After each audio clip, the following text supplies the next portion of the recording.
what happens when you leave your podcast for like 13 years just to see if there's anybody still subscribed to the feed.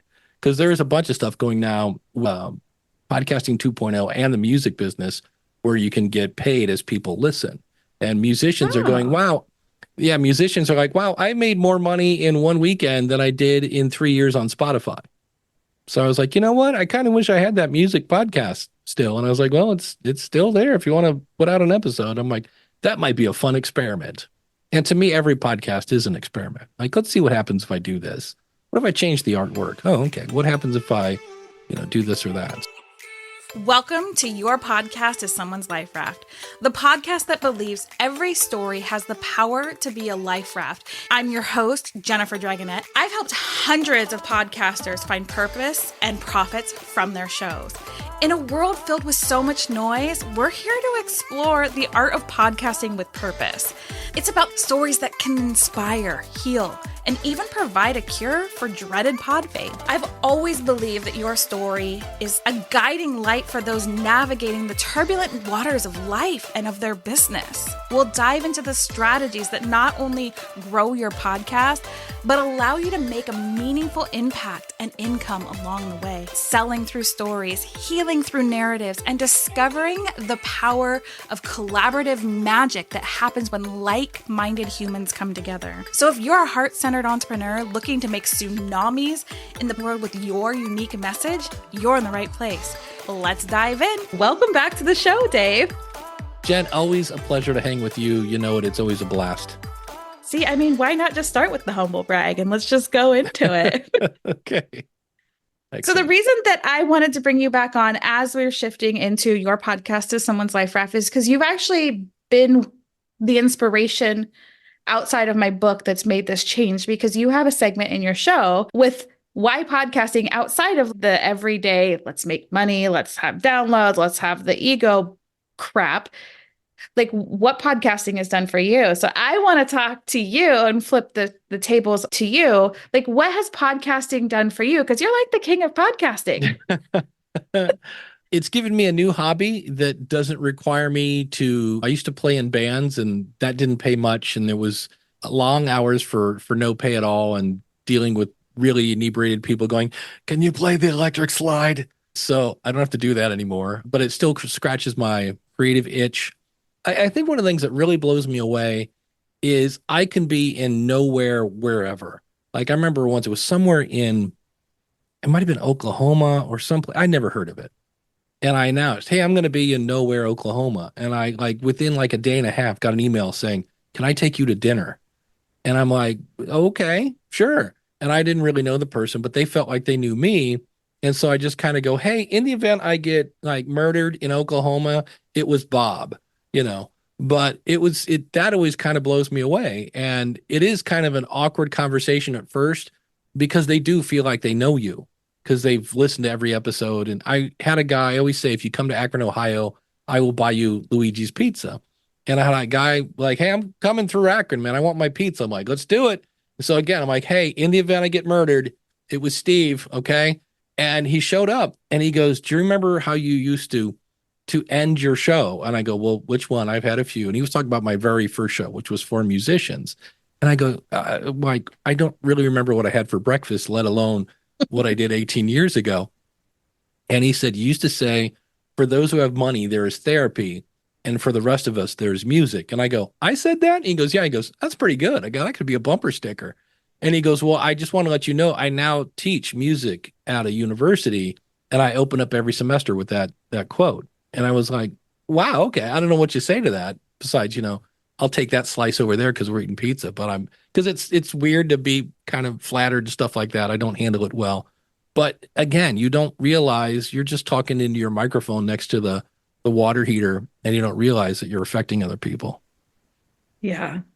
And that's how I got into your space, is that I found podcasting. I started and then I learned podcasting after starting. Like, why do it on the beginning? Let's just start.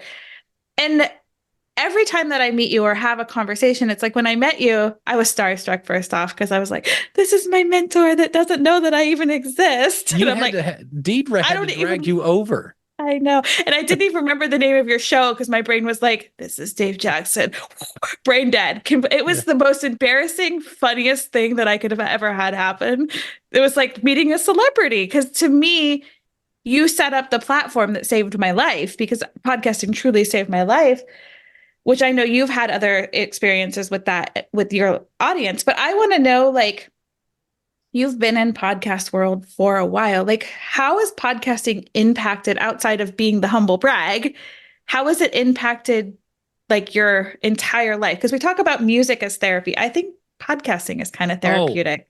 it's the cheapest therapy ever. When I was in my last marriage, by the end of it was just horrendous. We had been separated multiple times and we'd gone to counseling and all sorts of stuff, but it was just, and I it was just one of those where I'm like, okay, I was already convinced that this was pretty much over, but I had to wait for it to be her idea. Like if I recommended it, she'd be mad, but if she said, I think we should get divorced, we'd do it.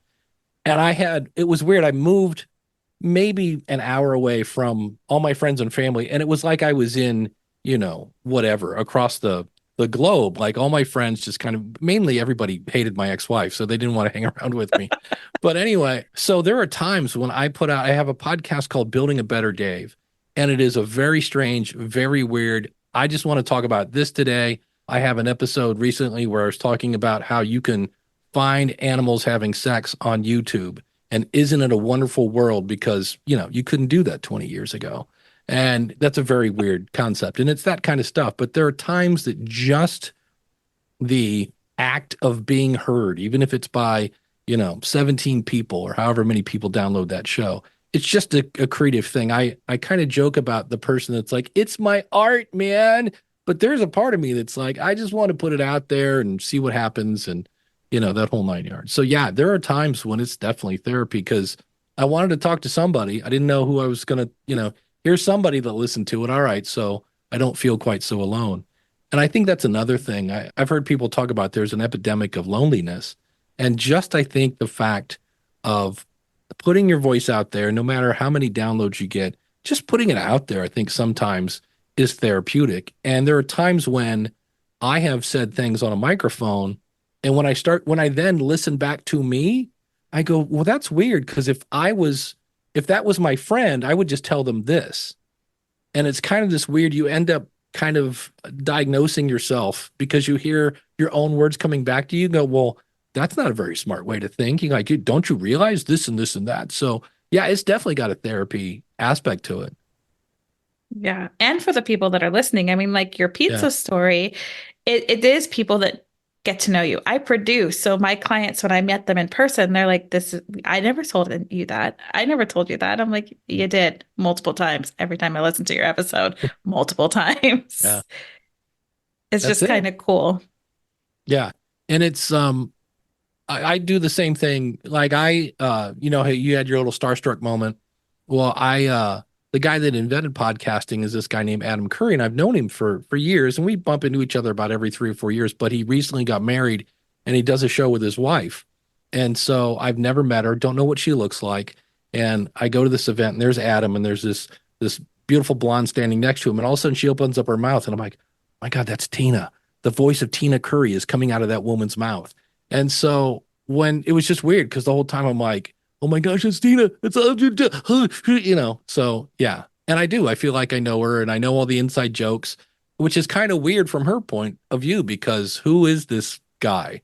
And then you show up and start cracking jokes. So it's kind of, but if you're a podcaster, you kind of get it. Is it kind of weird at first and awkward, but on the other hand, you're like, nope, this is what happens. And then you just shut up and start asking them about themselves so you can catch up because they know a lot about you. It's time for me to listen now and find out more about you. Yeah. And And then that's definitely, yeah, I sorry. usually do it. That's all right. I usually do a survey. I'll be like, oh, you listen to my show. Great. Why do you like it? And then they'll be like, oh, I don't know. You're funny and blah, blah, blah. And I'm like, great. And this is the hard one. You have to go, what do you wish I would stop doing? Or what do you wish I would change about it? And then just shut up. And there's this really awkward silence there. And if you let it go there long enough, in some cases, they'll actually go, well, that whole thing with the whatever, blah, sometimes that's just not my cup of tea. Like, perfect. And then you write that down and think about it. Ooh. And I remember you did that to me. And Yeah. I'm like, I'm already starstruck. Like now you want me to answer this question that now I get to feel like a jerk too. Like it was very mean, I have to say, but I also understood it. And that's one of the things like I really enjoyed about like getting to know you and having like a two-way conversation is that you did ask me a lot of hard questions, which is why this show has changed and why it's probably going to change again at some point is that we grow and it's okay to grow and we need to know what people are listening to. Cure for Pod Fade, just like the podcasters already doing it, understood it, but nobody else did. I'm like, oops. Well, my first show I rebranded, I think 3 times because people just didn't get it. It was called the Musician's Cyber Cooler because back then the internet was called cyberspace. And then I changed it to Musician's Cooler and people thought it was about wine. And I was like, no, because back then wine coolers were big. So then I finally was like, okay, marketing musician. And they went, oh, that's what the show's about. So you can I always say your podcast is a recipe, not a statue. So if you want to change it, it's your show. Nobody's going to stop you. And how many shows are you running right now? I should have that written down. Because I'm getting ready to start another one. One I just quit. I was doing a show for Akron, Ohio, because I wanted to experiment with local podcasting. But I don't know if you How'd know that this or go? not. It didn't. I don't. I mean, I grew up and I live in Akron, Ohio. But I wanted to do a show that didn't talk about sports. I wanted to kind of be like the Daily Show about Akron, Ohio, and as well as spotlighting local businesses and stuff. Because we have a pamphlet of a newspaper here. And really, in Akron, Columbus, Ohio, and maybe Cincinnati, it's the same team covering them all. So they'll cover some really generic, there's nothing very specific.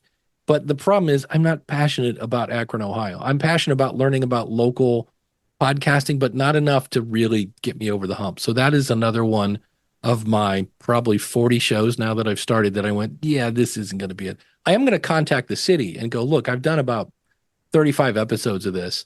Why don't you guys give me the content? I'll assemble it and you can pay me for that. But that was the problem is I don't have time to go be a reporter, which is really what I needed.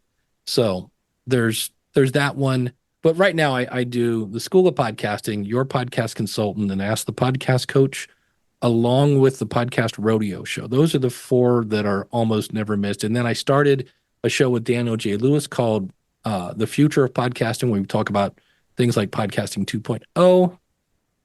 That's 5. And then like Better Dave, I don't really count because that's like an episode every 2 months or something like that. But I'm getting ready to launch one called Your Podcast or Your Podcast Website because there's a lot of I watched a couple webinars and I was like, there's an audience here that wants to that don't know about what to do with a website even. So that's the new one. And to do that one, I'm killing the Akron podcast and I might kill the podcast rodeo show. I do that one for fun. I'm not really making money at it, but there is only so many hours in a day. And that's the thing. People are like, well, I have an hour a day to create a podcast. I'm like, great. And how much time are you leaving to promote it? And they go, what? And I go, yeah, you got to promote it. So that's one that I've been doing for, I think I just put out episode 450 something.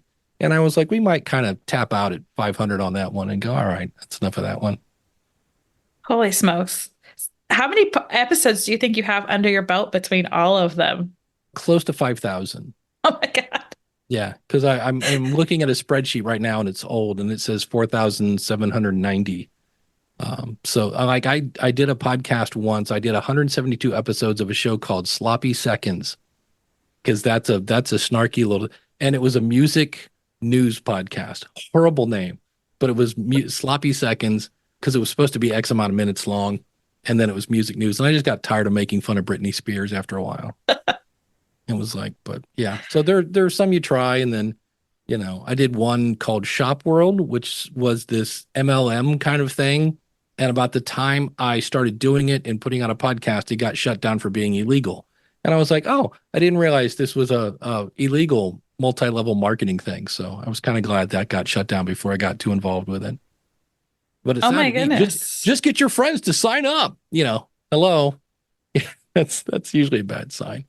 So Oh my goodness. I mean, I don't I, want to list all 40, but there's oh my plenty that I'm like, oh, gosh. this would be fun because I'll get like a new hobby, and I'm like, I want a podcast about cooking, and the problem is I don't really like to cook, but it was called New to Cooking, And I did about, according to this, 18 episodes before I went, yeah, I don't like to cook. That's why I don't do it. That's why this is new to me. But, you know, you try it and see what happens. I think this is amazing. Like, I am so excited to know these things because it, to me, it sounds like podcasting is kind of like that staple in your life that's like, I'm having fun with this. Is this something that's going to like move to the next level? Or is this something that's like, eh, maybe the mac and cheese in the box sounds good tonight because I don't really want to be a chef. So I feel like you're using it to kind of like amplify whatever it is you're bringing in and calling into your life. Yeah. When I originally started, I don't, it didn't take long before I had multiple ones going because everything that I had some sort of hobby about. So I did one for musicians, I did one for podcasting. I think I had one called Weekly Web Tools because I was designing websites for people. So whatever I was involved with, I would just podcast about. And then the problem is eventually you have so many that, sleep is now, you know, like just what is sleep again? Oh, I remember I used to do that. And that doesn't last very long either. So eventually you just start to thread them in. Like my musician podcast, I wasn't a musician anymore. The music business had completely changed, and I just didn't have the passion to go figure it out. And I was like, all right, I'm gonna be over here if you guys need me. And it's still there. Like it's I actually might do an episode just to see what has happened, what happens when you leave your podcast for like 13 years, just to see if there's anybody still subscribed to the feed. Because there is a bunch of stuff going now with podcasting 2.0 and the music business where you can get paid as people listen. And musicians are going, Oh, wow. Yeah, musicians are like, wow, I made more money in one weekend than I did in 3 years on Spotify. So I was like, you know what? I kind of wish I had that music podcast still. And I was like, well, it's still there if you want to put out an episode. I'm like, that might be a fun experiment. And to me, every podcast is an experiment. Like, let's see what happens if I do this. What if I change the artwork? Oh, okay. What happens if I, do this or that? So I wow. don't, yeah, What is the 2.0? Like I still like I know I should be further up in the field since I'm in the field, like yeah. in the range of podcasting. But so I want to know a little bit more about this because first off, the audience, if they're like me, they're like, first off, how do you have time to edit and promote and do all the things? Because I do it for Um, other people, but you have this many. And then now there's this piece that's like, oh, as a musician, wait, because I know I have a lot of musicians in my audience because I've been talking to them. yeah. So how do I do this? And it's a joke, but it's not a joke. All of my other friends have these things called spouses and children, and I have none of those. I have great nieces and nephews that I adore. I have a brother and a sister, but so when dinner's over, it's like, well, I could try to find something to watch on Netflix, or wait, I'm going to take a course on Spanish, or I'm going to, I'm either educating myself or educating others. And so that's really it. And I just do my best to not waste time. I'm kind of a workaholic, but it's not really work because I'm having fun. And that's came about just from losing my mom at an early age that I was kind of like, oh, wait, we've got a small amount of time to be on the planet. And I just don't, and it's weird because my ex-wife was very much like her favorite thing to do was nothing.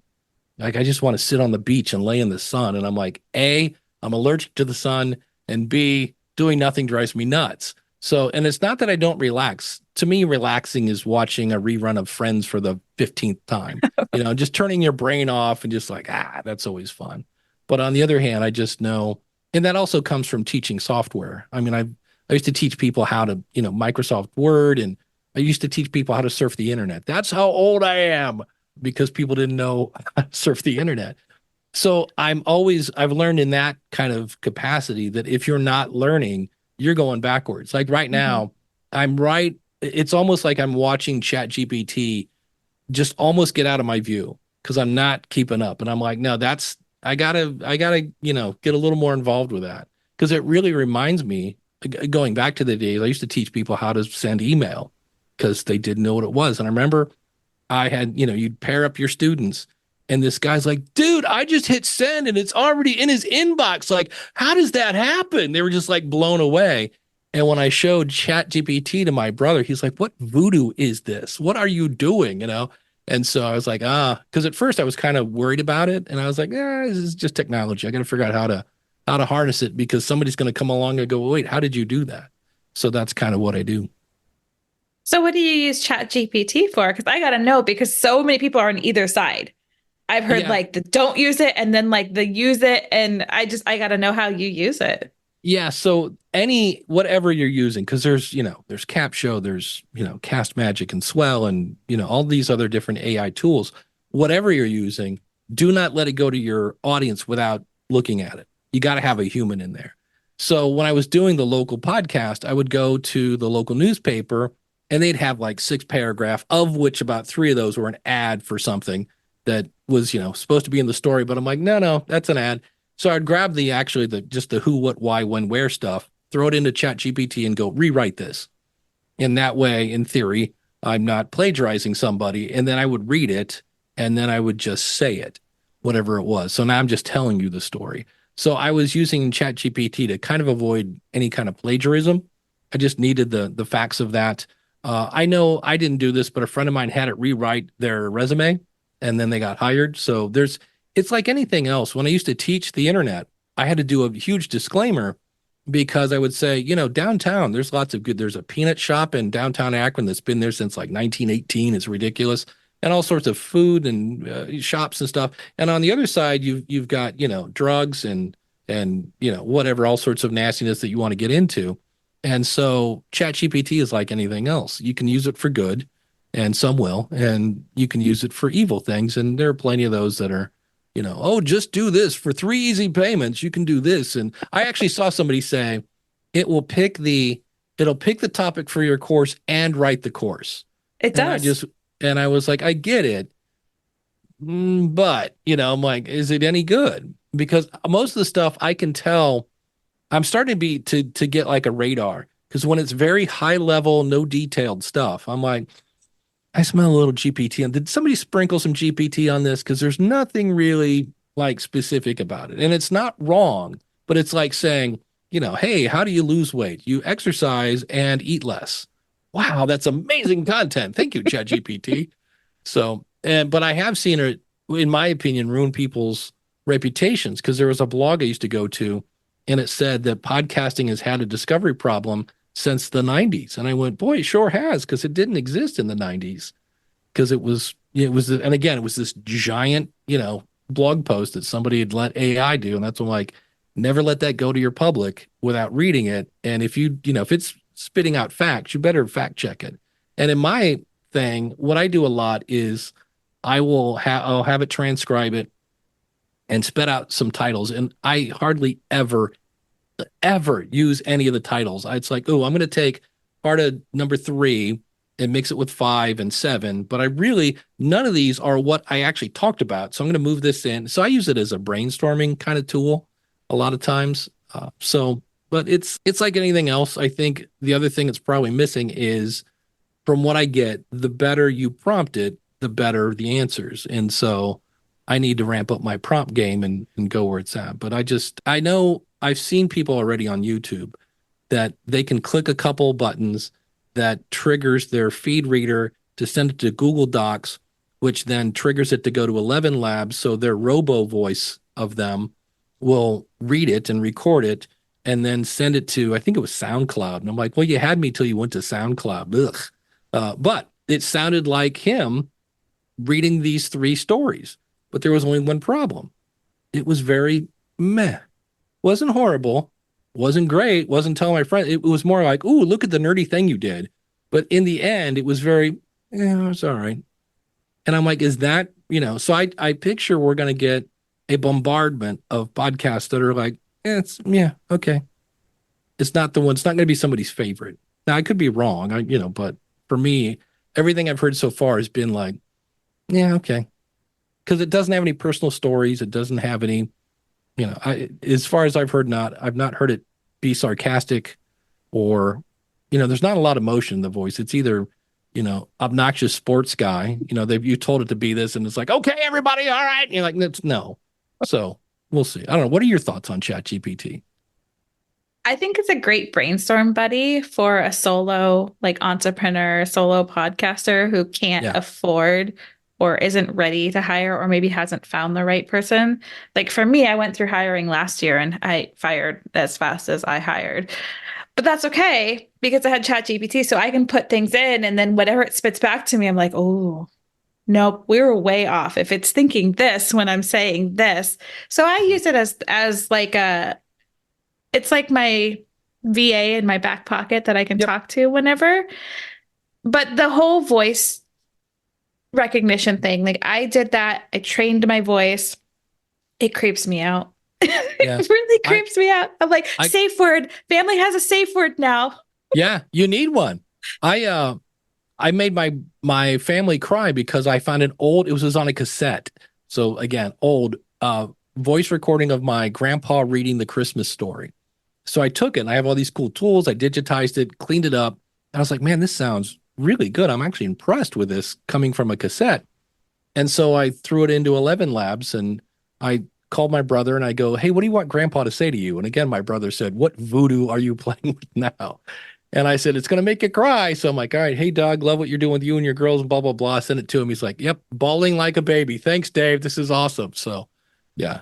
So have a safe word because people, especially for a podcaster, not to scare people, but you could easily clone my voice and then call my brother and go, you got to send $5,000 in iTunes gift cards. So you have to have a safe word. So he can go, what's the safe word? And I'll be like, mayonnaise or whatever your safe word is and go that route. So, Yes. So that's what I think of AI is. I think there's a place for it, but it definitely, I mean, even my favorite, I love CapShow. Like CapShow is like one of my favorite tools, but you do have to tweak it. It can't just be, yeah. podcasting hasn't been out. I love that story. Like podcasting hasn't been out that long, but ChatGPT sure thought it was. Yeah. Yeah. It is what it is. We'll see.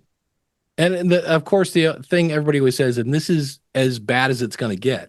Like it's only going to get better. And I've already seen AI video of people that kind of really freaked me out. And I started to play with that tool and I was like, you know what? I'm not okay with my voice getting cloned. I'm really not okay with me getting cloned. And I went, nah, we're not going to play with that tool. That's one that scared me. And I went, no, thanks. Like, and then my question in my mind is like, is it because I'm getting old? And if I was young, I would just think it was cool and not be scared of That's it. true. Can we make like, me look 23 again? That would be awesome. I'm like, I feel like I don't look super old. I'm like, I'm 40 now, but I don't feel like I look that old, but we're good. I'm like, You're a, let's just keep it going. that's it. You're a baby. Come I'm a on. baby. So one of the questions, because you've been in podcasting for so long and you brought up like ChatGPT making fun of the wrong year and all those things, Yeah. was at what point did you go from why can't I say that word? Musician, like it's podcast, to saying, I'm going to teach people this? I think part of it was I had been teaching in the corporate world. My original job was a copier technician, and basically one of my managers said, "We made a position for you." And he goes, "You're going to go out and set up the copy machine, but you seem to like to talk." He's like, "So we're going to have you teach people how to run the copy equipment, but more importantly, how not to run the equipment." And that worked really well. I would deem someone, you are the key operator of the Minolta 920. And so there was a problem with it. I knew who to call. And they went, wow, that worked really good. Do you know anything about computers? And that led to teaching a ton of Microsoft Office and QuickBooks and time management and customer service and stuff like that.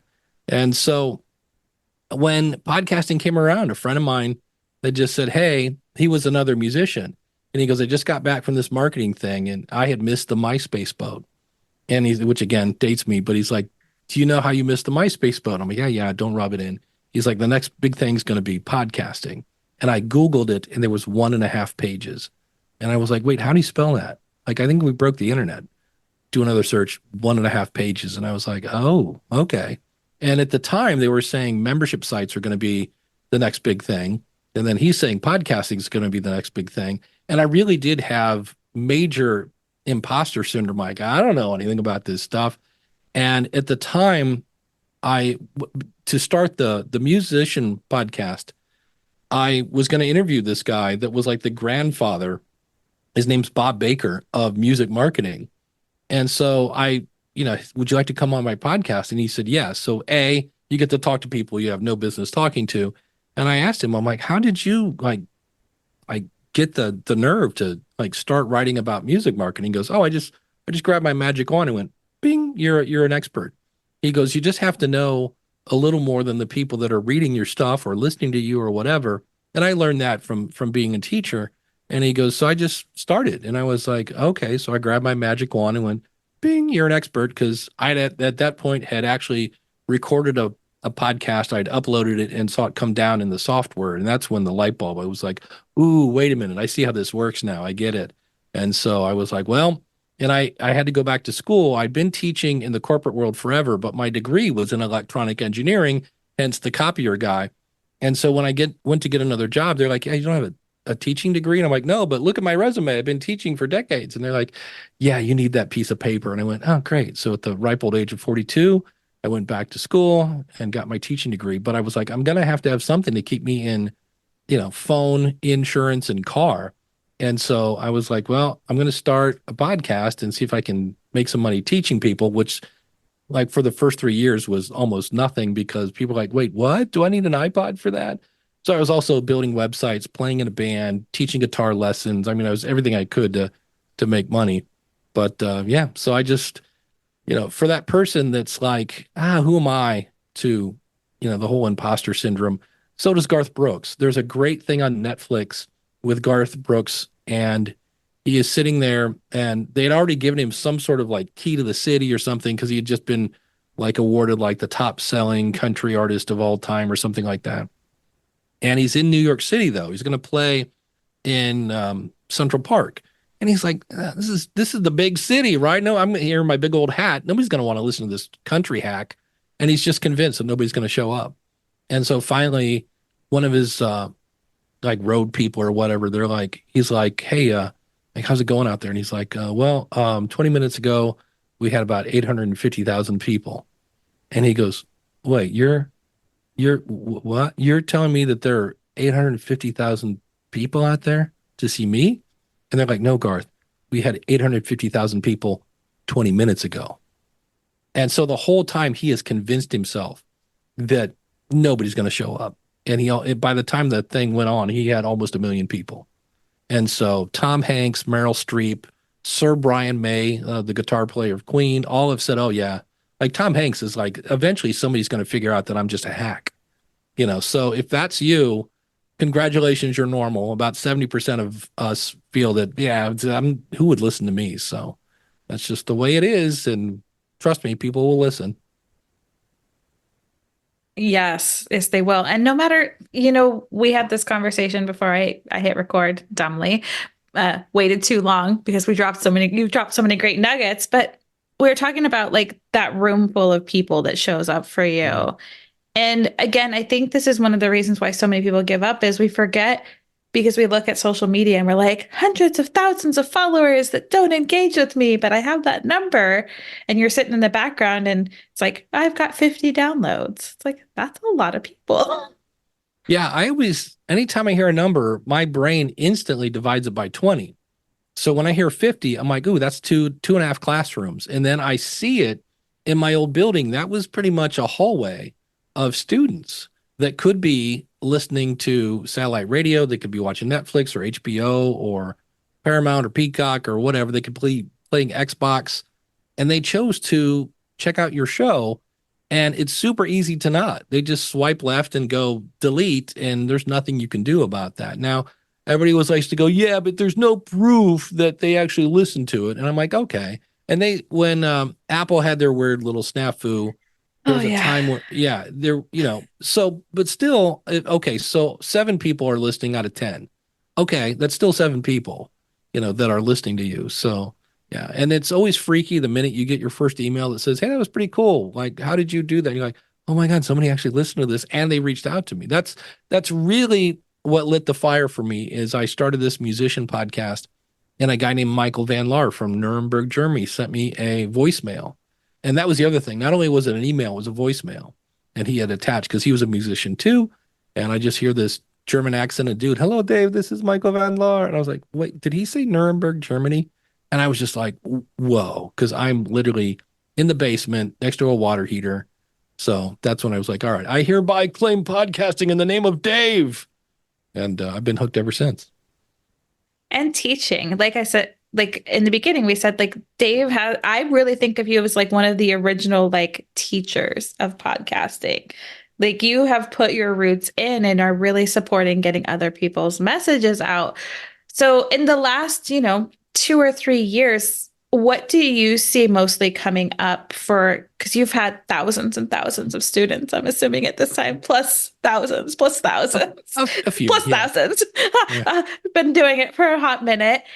But like, what have you seen as we go more further into this like influencer era and like podcasting, it has a huge failure rate. Yeah. Well, there are a couple of things. There are the people that sign up and they're like, I'm going to use this to make money. And there's one word there that they shouldn't use, and that is quickly. Like when I started the school of podcasting, I needed to make money now.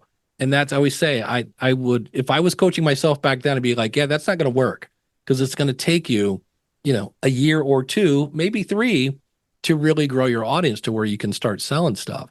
So that's I and what happens then is you're doing two jobs. You're trying to create content that's going to inspire people to share the show, but at the same time, you're looking at the numbers and the fact that there's no money coming in and that added stress of I'm doing so much work and there's no money coming in.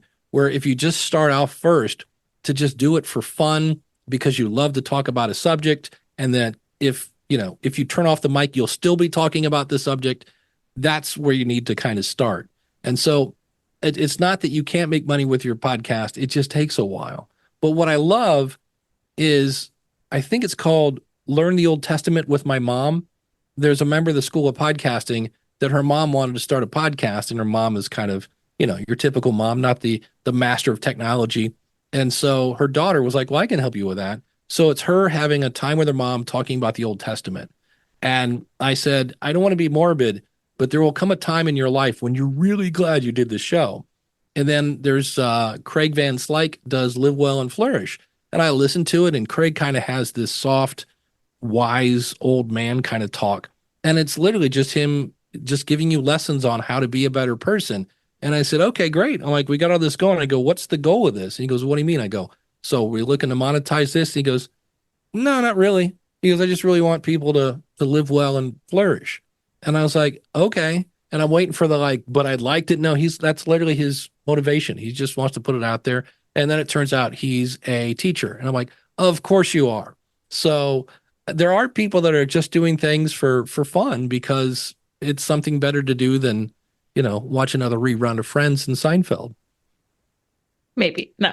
And Maybe. for me, podcasting, that's like, yes, I use it for my business. Like I am in Right. podcasting. However, I think that the biggest, like you just made a great point, and I want to just make sure people hear this is like, it's never been about podcasting, like teaching, like I teach to build, to serve, but it's been to build a community because I was so stinking shy. There's no way I would have reached out to people ever. And now I've created such a beautiful network. They saved my life. And it's just, I think then the money flowed in. It just like, it was a side effect of doing that. Well, and that's the thing with interviews. So many people get upset because they're like, well, Dave Jackson came on my show and he didn't even share the show, although I always will. But if it's somebody else, and I'm like, wait a minute, you're missing one of the biggest benefits of having an interview show. And that is the relationship you build with people. I use a tool, and this is the actual name of the software. It's called Less Annoying CRM, because every CRM, by the way, is customer relationship manager tool. And every time I got them, it's all about funnels and, the deal and all this. And it does this as well. But I love it because I can put it in and then just say it, hey, remind me to reach out to Jen in like, I don't know, 6 months and see how she's doing. And that's all I do. I reach out. And what that does then is if somebody does a show about knitting and one of their friends goes, do you know anything about podcasting? They go, I know a dude. I know exactly who to do that. So it's the relationship you build with people. And I just did this this week. I have Mark at practicalprepping.info. And then Cale Nelson, I haven't talked to in years, but he did Ham Radio 360. And I just happened to be on Cale's website. And I saw that he wrote a thing about ham radio for preppers. And Mark has my brain now triggered. If I hear the word prepping, I'm like, oh, I got to introduce Mark. So I introduced Mark and Kale, and they're like, this is great. I can't believe it. So by doing interviews, one of the benefit to me is, yeah, it's great if they share it and you get more downloads, but it's the lifelong relationship that hopefully you're building with that person. So that's the big thing. And if you do an interview show, in fact, I bet Jen's going to do this at the end of this one, is do the Jerry Springer, because you just made somebody look really good for 20 minutes. At the end of it, you need to go, you know what I really liked about that discussion with Dave? This one thing jumped out, and now you can ever so what passive aggressively remind people, it's my show. I know we talked to Dave, but Jen is the expert, right? You need to do that at the end. And that way, you get the best of both worlds. You build a relationship, you get great content from your guest. And at the end, you're like, oh, by the way, I'm the expert. And then you get all three. I'm rambling. I'm loving it though. I am here for Dave rambles. I'm like every day. I'm like, yes, please give me more Dave rambles. Or what do you call them? Grouchy? No, curmudgeon. I love your Curmudgeon. Yes, curmudgeon I always corner. say it word. I love those too. I'm like, yes. Get off my lawn. Yeah. YouTube is not a podcast. Oh my God, don't get me started. Like, let's I'm like, oh, just breathe. It's okay. It's not a podcast. Stop calling it a podcast. It's a playlist. It's called a podcast. Right. Oh, just breathe. Got to come back. Now you got me one of my fired up topics. Sorry. Like, Jen's angry. Angry Jen. But I think like what you're saying is that networking piece, and we forget how powerful this is. It's like, yeah, you're borrowing somebody else's audience, but that networking piece is, yeah, it doesn't have to be like, don't get me started on the person that teaches interviewing to sale, like the sales interviews, like unsuspecting people coming in, but I love the network, and I've created such a beautiful network that it's like, yeah, I refer people over. I'm like, go talk to Dave, because I've shifted in how I teach podcasting, and I'm not for everyone. Like there's different ways. I'm focusing more on storytelling and using it as therapy. I will help you with some of the other stuff, but I don't want to anymore. Like that's Dave's realm. Like if you want get all the good stuff set up and then you need help with storytelling for your podcast, come to Jen. You want everything else, go to Dave. Well, it's funny you said that, because at the end of last year, I was like, I had my big ticket item was and I still have this, by the way, if you want to hire me for consulting, you can do this. It's expensive, but you can do that. And I finally started timing everything I did.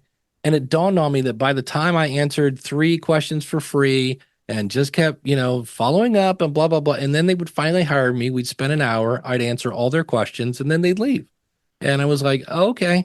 And so I was like, and then I looked at how much time I spent. I'm like, this really isn't a big ticket item anymore. I spent a lot of time to make that money. And so I was like, well, I really love to coach. And I was like, well, I already have people giving me money at the School of Podcasting. Why don't I just offer the coaching to them and maybe raise the price a little bit? So I did. And people went, well, wait a minute, though, that doesn't scale. And I'm like, yeah, it doesn't. And I'll let you know when I get there.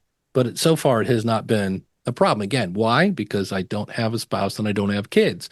But I got plenty of time. So I'm like, like tonight when we get done here, I've got 2 coaching sessions and I'm going to be having a blast the whole time.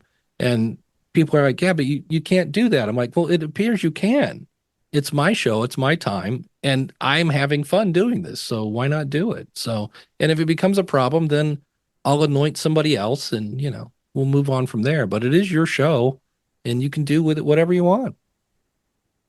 So if you don't want to teach nuts and bolts and you want to teach storytelling, well, then do that. Yeah. It's scary to make the shift, but that's kind of like building the whole back end of the business, and storytelling is like I love nuts and bolts. If I never teach anybody any of that stuff again, I'm totally okay with that. Yeah. Well, and embrace your uncomfortableness. I got talked into doing stand-up last year, and I've never done stand-up. Don't consider myself a comedian. Okay, drop something for us right now. Drop something for you now? Come on. Yeah, let's hear a little stand-up. Come on. We'll put you on the spot. About podcasting. Well, I don't have any podcasting jokes. You just changed a bunch of shades of red. I was like, wow. Yeah. But the fun thing was it had to be clean. Not that I'm super dirty anyway, but it had to be clean. And I just had never done it, had no idea. And I just remember there was like 3 minutes before I went on. My hands are all super clammy and wet and everything like that. And I just said, I need to remember this feeling because when I'm telling people, oh, come on, podcasting's fun, they're really out of their comfort zone. So I really enjoyed, and in the end, I wasn't horrible. It worked. I had things like I made jokes. The whole point of because it was a cancer benefit. And so it was all about surviving. And I said, look, I survived. I grew up with a phone on the wall. We had one ringtone. It was called the phone, and the fact that we had a cable that would almost reach to the bathroom, but not quite. And, teeter totters were awesome. You put your sister on one end and then just accidentally step on the other one and launch her into next week, that whole 9 yards. So, but yeah. Oh, I'm like, how did I not know this? Like, you need to, like, I feel like I missed a whole section of Dave's life. Well, I'm like, you should start a podcast for it. Well, it's an episode. If you listen to the School of Podcasting, there's one where it's something like I thought I was going to wet my pants, or I forget what the title of the episode was, but I really thought I was like, oh, this is not going to go well. And what was great about it is I came out and these people are looking to laugh. Like you think they're sitting there with their arms crossed, like, all right, funny man, make us joke, all right. And instead, I just walked out and I said, hey, thanks so much. Is anybody here getting older? And I held up my hand, like, well, and they giggled. And I was like, well, this is going to be a piece of cake. That's not even a joke. That's just me being Dave, So it wasn't as bad as I thought. And some of it worked and some of it did not. And, you're like, okay, no more jokes about 8-track tapes. Nobody remembers those. So it was fun. I had one in my first car. That's it. My favorite was you'd be listening to like Neil Diamond, right? And he'd be like, they're coming to America. And all of a sudden, it would just fade out. And you're like, wait, what's going on? And then today. And I'm like, I would just want to know the guy that invented the 8-track that went, yeah, that's fine. Nobody will notice. I was like, wait, we lost half the song. It faded out halfway through. So there you go. Jen liked my jokes. Could have been something that I just thought was normal because I only had listened to whatever could be in my car. Yeah, I couldn't drag my albums into the car at the time. So the 8-track was amazing at the time. So yeah. I love that. Like, again, I love these conversations with you because I think that we've hit so many like critical points of like podcasting outside of just the numbers. Yeah, the numbers are great. We want to make the money, but like building the network, the therapy aspect of it. There's so much to podcasting that we need to start looking at and start shifting that perspective of, yes, it is a business tool. It can grow your business. It can create beautiful opportunities, some that I never even dreamed of, but it's that connection. I'll give you another quick example. Have you ever had to put together a desk or some sort of furniture where it's slot A into tab B with nut 27, IKEA, yes. Yeah, I'm going through that horrible experience. I'm on the floor, my knees already hurt, and I'm just like, ugh. And there was nothing going on, which is usually unheard of for me. I almost always have some sort of noise going on in the background. And so I was like, hold on. And I turned on some podcast, and there was a friend of mine does the Real Brian show. So I turn on the Real Brian, and all of a sudden, I'm not alone. It's like, all right, Brian's making me laugh, and everything's okay. I'm going to eventually end up with some sort of bookcase. I can't see it now, but I was okay. And so, again, just like your book says, your podcast can be somebody's life raft. So I was just like, all right, I'm not alone. I can make it through this. And I think that's one of the biggest benefits that you don't realize that you're providing. Yeah. And I think it needs to be the forefront because social media has so many people's minds going a different direction. Yeah. I can hate on social media all day, but it's a tool to promote, but there's no depth there. There's very little social in the media over there. It's just like, look at me, my son got an A, and look at everything. Everybody's life is great. Or it's, somebody died. It's either one extreme or the other over there. And it's usually not really much. I try to go over there now and have conversations with people. Like, oh, that was cool. How did you do that? What did you do this? Not so much episode 16 is live. I'm like, oh, okay, thanks. Well, then on that note, to like sign off to give podcasters some juicy little nugget, we just said what not to do as podcast promotion. And you said podcast promotion is one of the things, and you say it in your episodes a lot. We need to start spending more time on the back end promoting than we do on all these like crazy edits and all those kind of things. Yeah. So, can you leave us with a promotion tip or some words of wisdom of like, you might be burnt out because you're trying to do all these X, Y, whatever it is. Like, what's the Dave wisdom for the Well, podcaster? yeah, for growing your podcast, this is one of those things that sounds simple, but it's not always easy. And that is when I spoke at Podfest a couple months ago, when I'm doing this now, when I go on stage, I go, look, I've got an extra set of skin. It's okay. If you have no idea who I am and you've never heard of me, please raise your hand. And then I turn around and take a picture. And the last time I did that, there were a lot of hands in the air.